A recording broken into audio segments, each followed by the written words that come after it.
Okay, second video. I've just finished Marcus Aurelius' Meditations, and I'm going to talk about what I liked and what I didn't like. So, there was lots of good stuff in there, lots of stuff that I did like. I came off the back of reading Good and Evil, Beyond Good and Evil, Nietzsche, and then straight into meditation. So quite a drastic sort of flip. I did read what Nietzsche said in Beyond Good and Evil before I read Meditations. So there was lots that Nietzsche talked about in what he didn't agree with the Stoics, which may be shining through, even though I don't remember necessarily the quotes. So definitely keep that in mind, because there were definitely some things that Nietzsche said that I can't quote quite properly.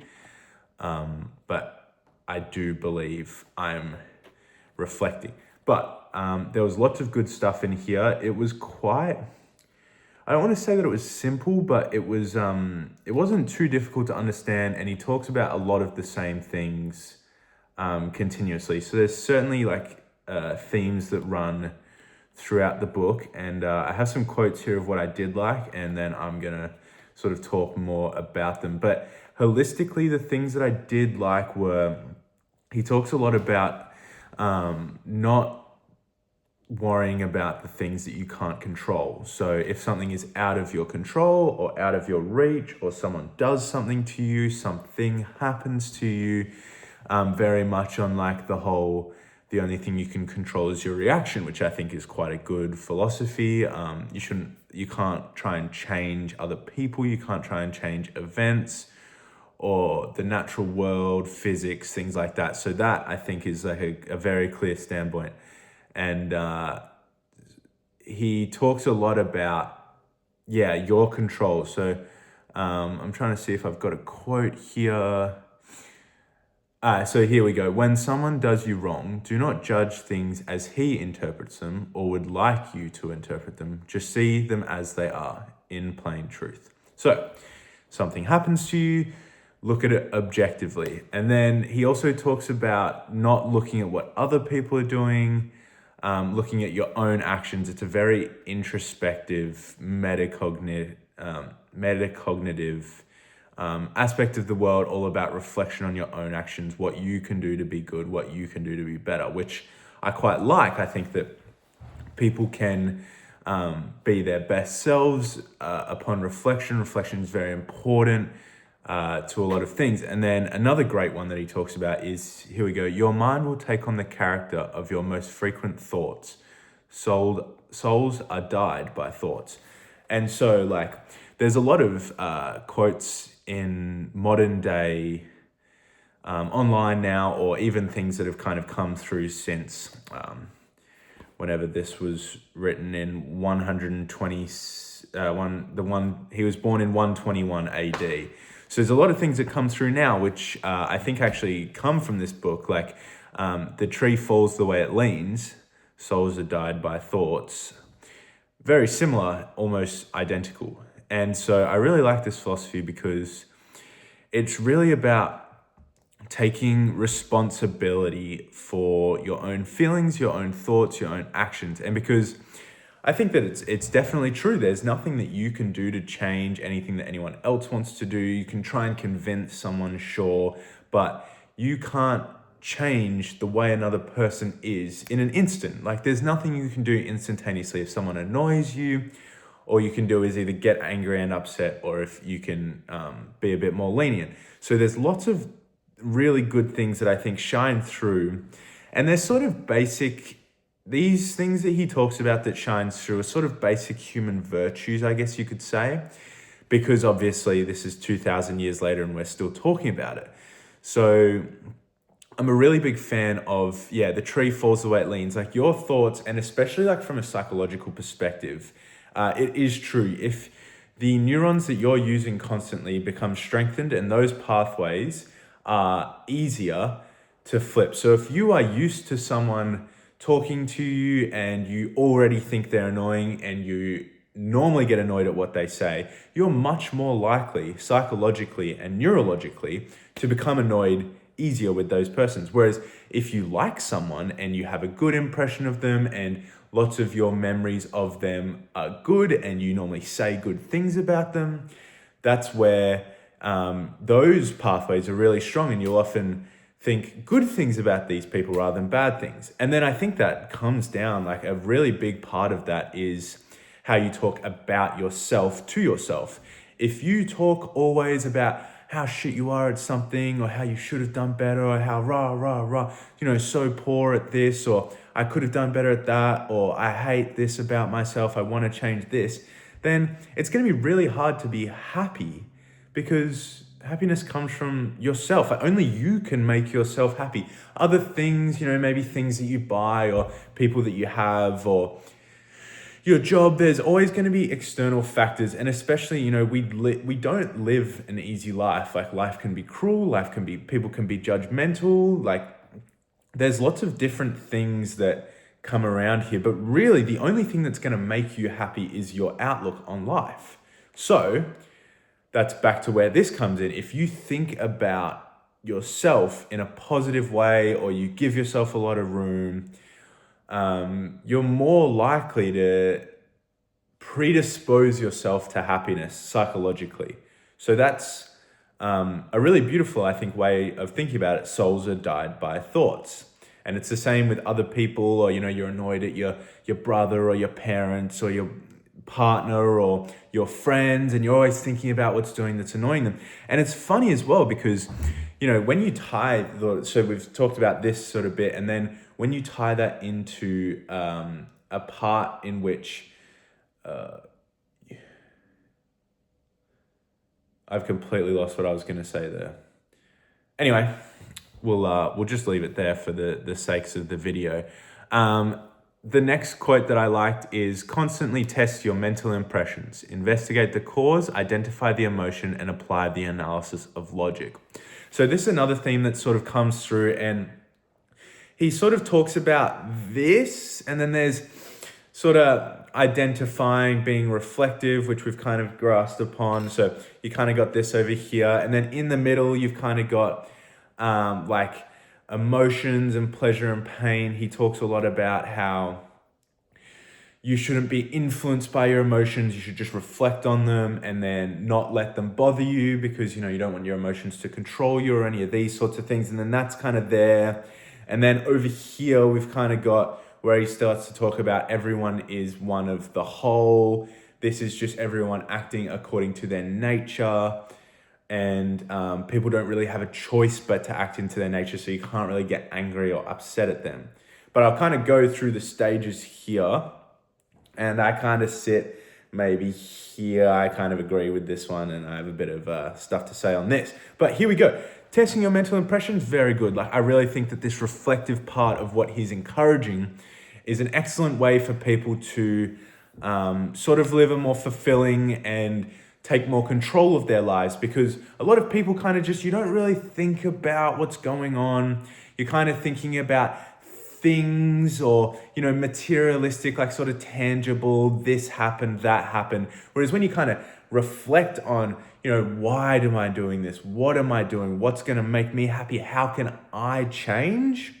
I think that's really a positive outlook, because then, then the control, when you're talking about things or the government or anyone else, or, any sort of like cultural, socio issues, anything like that, all great, and you can blame those as much as you want, but realistically, you're not going to change that very much. So what should you actually be thinking about is yourself. How can I let this impact me? How can I make a difference on this? And I think that once you sort of decide on that, and you decide that, I'm going to make a difference here, and I'm going to change the way I'm thinking about it, you just take the control fully back into yourself. Obviously, there are things that are outside of your control, war, famine, any of these sort of big issues. But on the day-to-day life, the only thing that you control really is like sits within yourself. And so this pillar of Aurelius's mentality, I really love. I love all this metacognitive stuff. He has a lot of great quotes in there.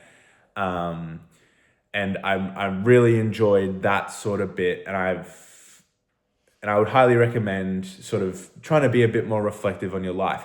And then we said that the middle one here is that, so he talks a lot about everyone being a part of the whole. So it's sort of like the idea that we are all kind of made by what was, the gods, the Roman gods or the Greek gods. This is sort of before Christianity, I think, came about. Don't quote me on that, but he wasn't a Christian. He talked quite a lot about the gods. And so it's the idea that, sort of fate and all the gods kind of make everyone the way that they are, and we're all a part of the one nature. So it's hard to sort of grasp with. I kind of I can see how that is a thing at the time, but nowadays it's kind of not really. Maybe for Christianity, you could kind of see that there, how we're all, made in God's image, or people are all one before God. You can kind of see that there, but I think it strips away a lot of responsibility and a lot of the good work that the thing there. And I think the way that Nietzsche put it was that it's kind of a cop-out.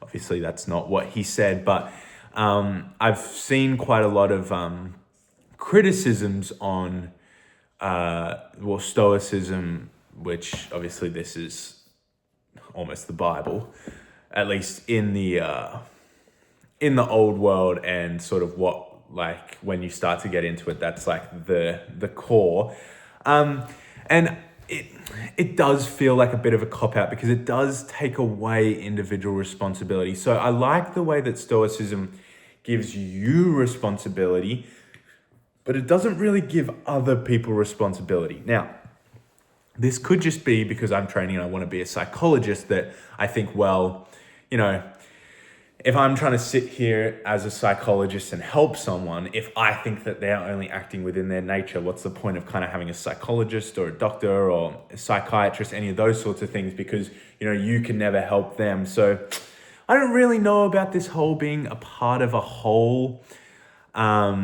Doesn't really resonate with me, but it doesn't sort of clash too badly to make it a disappointing read. And then so the third pillar here is that, that someone who acts in ignorance has no choice but to way they act. And so I like the idea.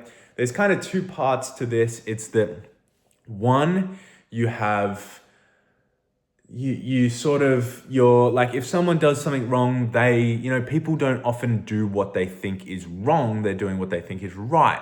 And so that's an important distinction to understand, like, especially if you're talking about politics or philosophy or policy, economics, whatever, like for majority of the people, everyone's voting for who they think is going to be the best for most people, whether or not you're sort of on the right or the right or the left.